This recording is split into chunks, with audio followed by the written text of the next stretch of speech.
नमस्कार मित्रों, आप सभी का नंद विश्वकर्मा यूट्यूब चैनल में मैं नंद विश्वकर्मा हार्दिक स्वागत करता हूं। आज हम इस वीडियो में ट्रैक के माध्यम से खेल में खिलाड़ियों की संख्या कैसे ज्ञात करें कि आप सभी को जानकारी देंगे। आपको ये वीडियो बहुत ही अच्छा लगेगा। आप यकीन मानिए, मुझ पर विश्वास करिए कि आपको बड़ी ही आसानी से खेल में खिलाड़ियों की संख्या हमेशा के लिए याद हो जाएगी, हमेशा के लिए। अब कभी भी ये जो खेल मैंने बोर्ड पर लिखे हैं, स्क्रीन पर लिखे हैं, इनमें से किसी भी की संख्या आपसे पूछी जाती है तो आपसे ज़रूर बनेगी। मुझे अपने आप पर विश्वास है, इसलिए मैं इतने दृढ़ विश्वास से कह रहा हूँ। तो यदि आपको वीडियो अच्छा लगे तो वीडियो को लाइक करिए। चैनल में फर्स्ट टाइम आए हैं तो चैनल को सब्सक्राइब जरूर कीजिए। तो देखें, यदि आप अच्छी तरह से सुनेंगे तो आप देखेंगे बिना स्किप किए हुए, तब आपसे ज़रूर बनेगा। तो सबसे पहले आप इस स्क्रीन पर देख रहे होंगे कि मैंने कुछ शब्द इंग्लिश में लिखे हैं, कुछ हिंदी में लिखे हैं और कुछ खेलों के नाम हिंदी और इंग्लिश दोनों मिक्सचर करके लिखे हैं। तो आपके मन में शायद कुछ ना कुछ चल रहा होगा कि आखिर ऐसा मैंने क्यों किया। तो आप जो स्क्रीन पर देख रहे हैं, यही मेरी ट्रिक है। कोई अलग से मैंने ट्रिक नहीं दी है, मात्र इन्हीं शब्दों पर मेरी ट्रिक छुपी हुई है। तो आपको क्या करना है मित्रों, साथियों, आपको ये ध्यान रखना है कि जो खेल का नाम लिखा गया है उसमें कुल कितने वर्ण हैं। जितने उसमें वर्ण है वह उसके खिलाड़ियों की संख्या है। जैसे देखें, पोलो में कुल कितने वर्ण हैं? 1 2 3 4। तो पोलो में खिलाड़ियों की संख्या कितनी होती है? 4। हमने वर्ण की संख्या के आधार पर खिलाड़ी की संख्या निश्चित की है। वर्ण 4 है, इसलिए खिलाड़ियों की संख्या भी इसमें कुल है 4। अब बास्केटबॉल में देखें मित्रों, साथियों, हम जब वर्ण की गिनती करते हैं, काउंटिंग करते हैं, तो कभी भी आधे अक्षर को नहीं गिना जाता है। कभी भी आधे अक्षर को नहीं गिना जाता है, अंग को नहीं गिना जाता है, आहा को नहीं गिनते हैं, वो अनुनासिक को नहीं गिनते, चंद्र बिंदु को नहीं काउंट करते हैं। तो इसमें भी हम बास्केटबॉल में आधे सा को काउंट नहीं करेंगे। तो कुल कितने वर्ण हुए? 1 2 3 4 5, कुल 5 वर्ण हुए। तो इसमें खिलाड़ियों की संख्या कुल कितनी है? 5। वाटर पोलो में देखें, हमने से आधा हिंदी से लिखा है, आधा इंग्लिश से। तो पोलो में आपको पहले से पता है खिलाड़ियों की संख्या 4 है। वाटर में 3 वर्ण हुए, तो कुल खिलाड़ियों की संख्या 7। नेटबॉल में वर्ण देखें, 1 2 3 4 5 6 7। तो नेटबॉल में खिलाड़ियों की संख्या 7। कबड्डी में खिलाड़ियों की संख्या 1 2 3 4 5 6 7। 7 वर्ण, खिलाड़ी संख्या 7। जिम्नास्टिक, तो इसके आप वर्ण काउंट करिए कितने हैं? 1 2 3 4। क्योंकि मैंने आपको बताया है कि आधा वर्ण गिना नहीं जाता है, इस कारण से आधे वर्ण को हमने काउंट नहीं किया।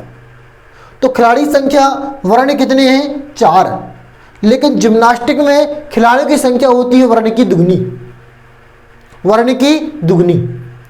जितने वर्ण हैं उसकी दुगनी उसकी खिलाड़ी संख्या होती है। तो इसके वर्ण कितने हैं? वर्ण है 4, तो इसका हम कर देंगे दुगना, वर्ण की दुगनी। या हम का चाहें तो लिख सकते हैं वर्ण गुणे 2। तो कुल संख्या कितनी निकल आएगी? 4 गुणे 2, अर्थात खिलाड़ी संख्या क्या हो जाएगी? 8। खो खो, तो खो खो में कुल कितने वर्ण हैं? आप देखें, 2 बार खो खो लिखा है, तो हमने इसमें कुल कितने वर्ण हैं? 3।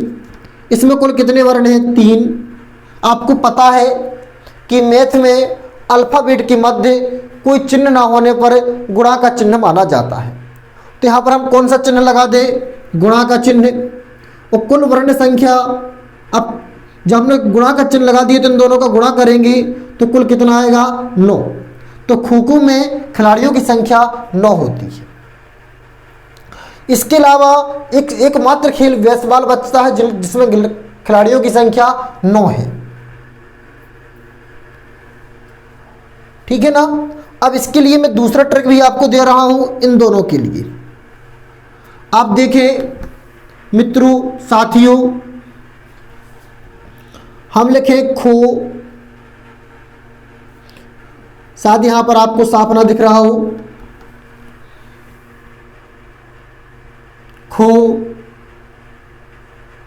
खो, और दूसरा है बेसबॉल। तो मेरे विद्वान साथियों, अब ऐसे हम वर्णों की संख्या गिने तो कितनी हुई? 1 2 3 4 5 6। 6 इस तरह लिखा जाता है, लेकिन मित्रों 6 किसी भी खेल में खिलाड़ियों की संख्या नहीं है, तो हम इस वर्ण का कर देंगे उल्टा 6 का। तो 6 को जब हम उल्टा लिखेंगे तो कितना हो जाएगा? 9। तो इस तरीके से भी खो खो और वास्तविक बेसबॉल में खिलाड़ियों की संख्या हमने आपको कितनी बता दी? 9। आपको जो ट्रिक बेस्ट लगे उसके माध्यम से करेंगे। यह एकमात्र आपको याद करवाने का माध्यम है, और इससे बेस्ट माध्यम मुझे नहीं लगता कोई दूसरा होगा। ना किसी को जोड़ना, ना किसी को घटाना, ना किसी का किसी से संबंध करना, सीधे उसी शब्द को पकड़ो, उसी पर आंसर लो। इससे बेस्ट मेरे अनुसार कोई दूसरा नहीं है। आपको यदि अच्छा लगा तो नीचे कमेंट बॉक्स में कमेंट करिए कि वास्तव में आपने बहुत बिंदास ट्रिक दिया है। तो नीचे कमेंट बॉक्स में कमेंट करके जानकारी जरूर दीजिएगा। क्रिकेट, आपको पता है कि क्रिकेट में खिलाड़ियों की संख्या 11 होती है। ये आज का छोटे से छोटा बच्चा भी जानता है। तो इसी प्रकार क्रिकेट, हॉकी और फुटबॉल में खिलाड़ियों की संख्या कुल कितनी है? 11 है।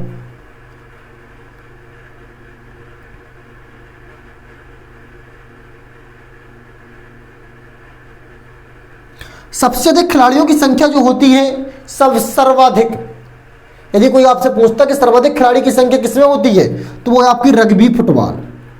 इसमें खिलाड़ियों की संख्या होती है 15 है। और इसके बाद सेकंड में होती है आपकी स्क्वैश में खिलाड़ियों की संख्या 12 है। गोल्फ में निर्धारित नहीं।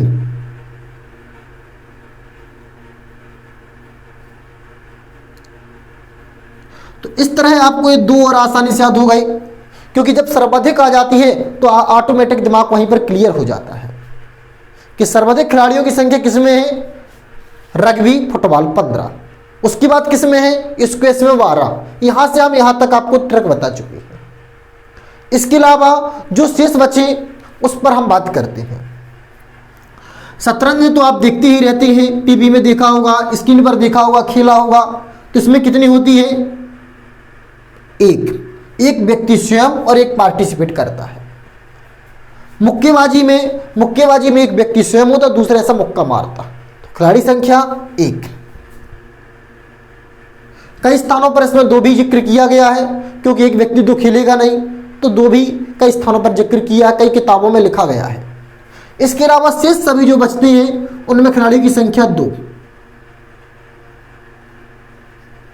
शेष सभी में खिलाड़ी संख्या कितनी? 2। आप हमें कमेंट करके बताइए क्या इससे बेस्ट आपको ट्रिक कहीं मिला है कि नहीं मिला है। आप इसी तरह की जनरल नॉलेज, पढ़ाई, एजुकेशन ट्रिक के माध्यम से चाहते हैं तो नीचे कमेंट बॉक्स में कमेंट करिए। साथ ही साथ वीडियो को लाइक करिए, चैनल पर फर्स्ट टाइम आए तो चैनल को सब्सक्राइब कीजिए और बेल आइकन को क्लिक करना मत भूलिए, क्योंकि मैं जैसे ही जब भी कोई वीडियो बनाऊंगा तो उसकी पहले आप तक सबसे पहले जानकारी मिल सकेगी। अब इस वीडियो के अंत में मैं आपसे क्वेश्चन करता हूं, उस क्वेश्चन का आंसर जरूर दीजिएगा। क्वेश्चन है आपका, अंतर्राष्ट्रीय खेल दिवस कब मनाया जाता है? नीचे कमेंट बॉक्स में कमेंट करके जानकारी दीजिए। नमस्कार मित्रों।